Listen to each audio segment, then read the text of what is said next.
नमस्कार, मैं आपका दीपक शर्मा। कांग्रेस नेता राहुल गांधी के वोटर लिस्ट में हेराफेरी के आरोपों के बाद हरियाणा की राजनीति एक बार फिर गर्मा गई। हरियाणा में कांग्रेस ने 8 सीटों पर बीजेपी की जीत पर सवाल खड़े किए थे। वहीं बीजेपी ने पलटवार करते हुए कांग्रेस के आरोपों को निराधार बताया है और कुछ आंकड़े भी पेश किए हैं। दरअसल 9 विधानसभा सीटों पर कांग्रेस 23,000 से ज़्यादा वोटों से हारी, जबकि भाजपा 7 सीटों पर 12,000 से ज़्यादा वोटों से पीछे रहे। इन सीटों की बात करें तो राई, खरखोदा, दादरी, उचाना, डबवाली, असंध, अटेली, होडल और महेंद्रगढ़ ऐसी सीटें हैं जहां पर कांग्रेस कुल मिलाकर 23,441 मतों के अंतर से चुनाव हारी। वही 7 विधानसभा सीटें ऐसी हैं जिसमें लोहारू, आदमपुर, पंचकूला, सडोरा, रोहतक, थानेसर और फतेहाबाद है, जहां भाजपा 12,614 मतों के अंतर से चुनाव हारी।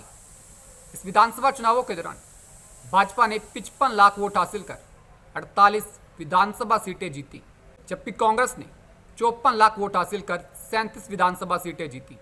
वहीं लोकसभा में विपक्ष के नेता राहुल गांधी ने बृहस्पतिवार को नई दिल्ली में अपनी प्रेस कॉन्फ्रेंस में कहा कि कांग्रेस 8 सीटों पर 22,789 वोटों के अंतर से पूरा राज्य ही हार गई। हरियाणा के अंदर इस बार की सबसे छोटी हार उचाना कला विधानसभा सीट पर हुई, जहां से पूर्व शासन बिरजेंद्र सिंह चुनाव लड़ रहे थे और इसी सीट के परिणाम को लेकर बिरजेंद्र सिंह कोर्ट तक भी पहुंच चुके हैं। राहुल गांधी द्वारा वोट चोरी का मुद्दा उठाए जाने के बाद कांग्रेस और भाजपा नेताओं द्वारा दिए गए बयानों की बात करें तो हरियाणा के पूर्व मुख्यमंत्री भूपेंद्र सिंह हुड्डा ने कहा कि राहुल गांधी जो कह रहे हैं वह बिल्कुल सही और रिकॉर्ड की बात है। कांग्रेस शासन जयप्रकाश जेपी ने भी सदन में इस बात को उठाया कि राहुल गांधी ने वोट चोरी का मुद्दा उठाया। इसके बाद चुनाव आयोग ने 3 राज्यों की सूची को वेबसाइट से हटा दिया। हरियाणा में भी इसी तरह की वोट चोरी सामने आएगी। मतदान के दिन वोट कम बताए गए और 5 दिन बाद संख्या बढ़ा दी गई। हरियाणा में वोटिंग की तारीखें बदलने के पीछे भी षड्यंत्र था। वहीं भाजपा की तरफ से भी पलटवार करते हुए मुख्यमंत्री नायब सिंह सैनी ने कहा कि राहुल गांधी अब तक के सबसे असफल नेता है, वह सफल होने की हर संभव कोशिश कर रहे हैं। वहीं भाजपा प्रदेशाध्यक्ष मोहनलाल बड़ोली द्वारा भी आंकड़ों के साथ कांग्रेस के आरोपों को चुनौती दी गई। बड़ोली द्वारा बताया गया कि लोकसभा और विधानसभा चुनावों के बीच मात्र 5 महीने में हरियाणा में 4,16,103 मतदाता और जुड़े हैं। लोकसभा चुनावों में मतदाता की संख्या 1,99,38,247 थी, जबकि विधानसभा चुनावों में यह संख्या बढ़कर 2,03,56,350 होगी।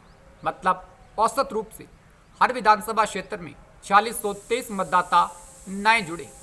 इन्हें आंकड़ों का राजनीतिक महत्व इसलिए भी है कि 12 विधानसभा सीटों पर जीत हार का अंतर 4,623 वोट से भी कम का रहा है। जीत हार के कम मार्जिन वाली सीटों की बात करें तो उचाना के बाद डबवाली एक ऐसी सीट थी जहां आदित्य देवीलाल ने सिर्फ 610 मतों से चुनाव जीता था। इस सीट पर सिर्फ आखिरी के 2 राउंड में इंडियन नेशनल लोकदल ने चुनाव जीता था। आदमपुर से कांग्रेस के चंद्र प्रकाश ने भी भाजपा के भव्य बिश्नोई को सिर्फ 1268 मतों के अंतर से चुनाव हराया था। वहीं हॉट सीट रोहतक से भी कांग्रेस के बी बत्रा ने भाजपा के मनीष ग्रोवर को सिर्फ 1341 मतों के अंतर से चुनाव हराया था। यही कारण है कि राहुल गांधी द्वारा पेश किए गए आंकड़ों के बाद मोहनलाल बड़ोली द्वारा पेश किए गए आंकड़े उन सवालों का कितना जवाब देते हैं, यह एक बड़ा सवाल है। आपको अपनी विधानसभा सीट पर क्या लगता है? आप भी इसका जवाब कमेंट बॉक्स में जरूर दे सकते हैं। नमस्कार। उम्मीद करते हैं वीडियो अच्छी लगी होगी। वीडियो को ज़्यादा से ज़्यादा लाइक करें, शेयर करें, चैनल को सब्सक्राइब करें। अगली वीडियो आने तक आप हंसते रहिए, मुस्कुराते रहिए।